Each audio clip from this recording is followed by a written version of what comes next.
here today representing Saffron Cabin, and more specifically, our design and innovation studio in Huntington Beach, California. It's a purpose-built design lab featuring a series of collaborative talents in R&T, in industrial design, in advanced concepts engineering, and very importantly, our mock-up and prototype shop and the team that built the mock-up demonstrator outside. And when we talk about a mission-driven cabin,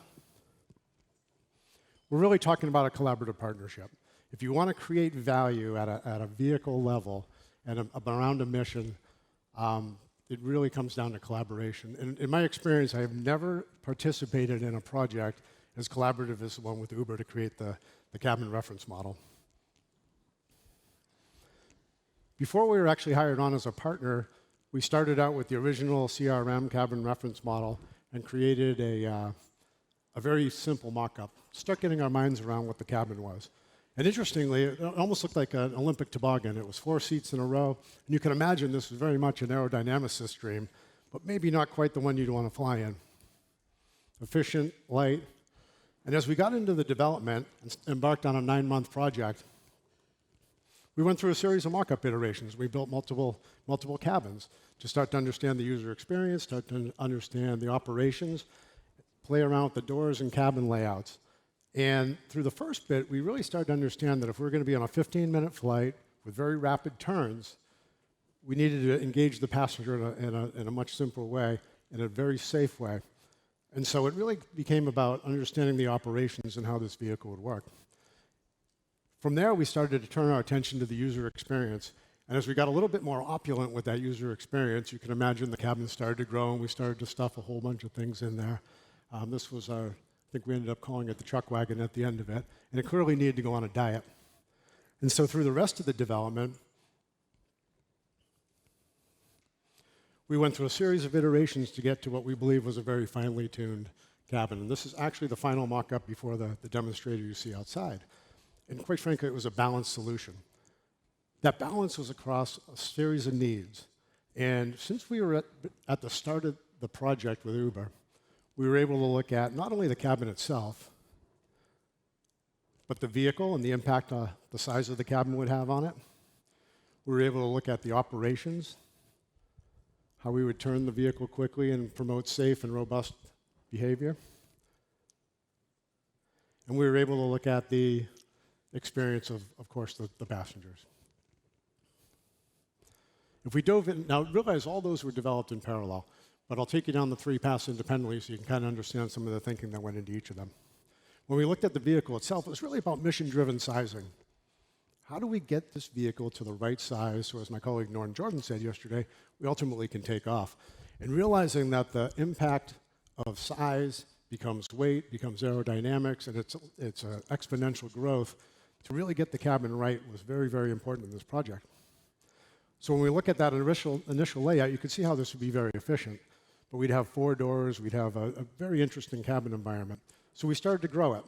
We went through traditional helicopter layouts. We started to shrink it over time, and we continued to shrink it until we went too far. And there was a purpose in that. We had to get it as tight as we could, so we could say, okay, now we have to back off a little bit. And so the next iteration backed off. And we did a couple things at the same time. We spread the seats out, which I'll talk about in a little bit, and we started introducing the baggage compartment. If you look at the picture on the right there, working with the aerodynamicists, you can see we went from a tighter cabin in gray to push it out into the wing box. So this is working with Ian Villa and his team. And in doing so, we were able to spread out the headroom a bit, shoulder room, and make a much more spacious cabin without really affecting the footprint. Now, traditionally, when you look at a cabin, as soon as we're done with the airframe, we decide to go in and line the entire thing, and it would look something like this. And when we do this, we add a lot of cost and weight, we add materials, but realizing this was a monocoque composite structure, we decided to take advantage of that. If we peel away the visual there and start to look at what the underlying structure could be, we took a pretty dramatic step and minimized the cabin liners. So in the mock-up you see outside, you actually see exposed structure, but it's composite structure that can be beautiful and actually very purposeful. And the cabin elements become very minimal, creating more space and ultimately a more efficient vehicle. When we jump to the operations, and we look at the optimization there, it really gets into the analytics of how the whole thing performs. I think you might have seen this one before, but this was absolutely vital in our development process. Each of the cabins we built, we ran multiple people in and out, carrying everything from golf clubs to guitars to baggage, to really start to understand how this would function. And it really came down to three things. We had to get 2 rows of passengers in our preferred layout, but we also had to get baggage in. And we wanted to do that in a safe way. So as we evolved from the helicopter layout and jumped into all the forward-facing seats, particularly to allow everyone to have the same experience, we realized traditional doors would require difficulty in loading baggage. If we did sliding doors, they cover the bags. If we do doors that open, they hide the bags. And so the final layout pushed our seats a bit forward, opened up the baggage compartment with the door, so that it's well within the safe confines of the door. And you can see in the actual realization, as you approach the vehicle, everybody would know exactly where to go and how to use it.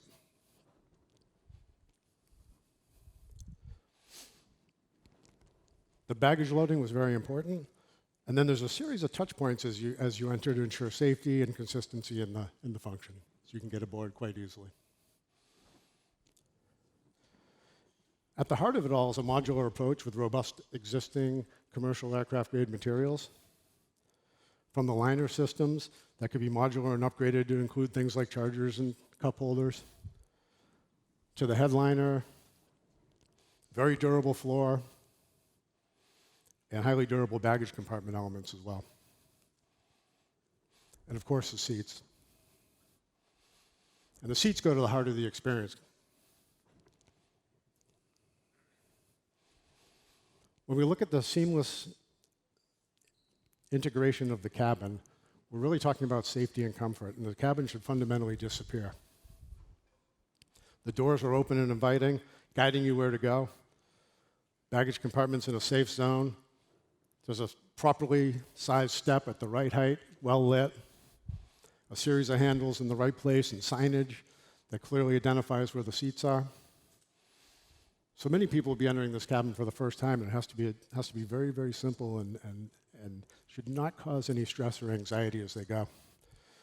And in the lighting system at the top, we actually when something new is going to happen in the flight, you're about to take off, the lights drop to the Uber safety blue. You're about to land, the lights can change to safety blue in a nice, comforting way. So you know something different's coming up. So that final layout was born from some proven technology. Our Safran Seats division has a very, very nice helicopter seat that was the foundation of the seat we put in here. And it was an evolution. You can see it's a higher seat. It's a little bit more padded, just about a passenger. Make no mistake, this is not a helicopter seat, but it's born from the technology that understands fundamentally what's coming up. And then it becomes a seamless part of the entrance to the vehicle, enabling you to climb in at the right height, slide over to the opposite seat because we don't want all the doors open at the same time. This is what we call our herring bench. And quite frankly, this was probably the most significant development in the project. We turned the seats outboard.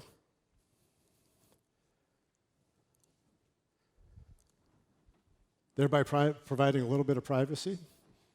It also increases the legroom in the front around the pilot seat and the legroom in the back between the structure of the forward seats. We added the bench insert, if you will, that enables you to slide across with no problem whatsoever and get to the far side. But of course, at the heart of it, we're talking about the view. And you'll notice, if you've had a chance to sit in the back or the front, the view should be absolutely spectacular from both. And that's really what the mission is about.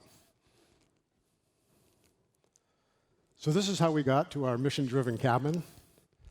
And like I said, it was an amazing experience. I'd like to thank Eric, Mark, JBAD, of course, and the rest of the Uber team for really going on a 9-month collaborative journey with us that resulted in this. Thank you very much.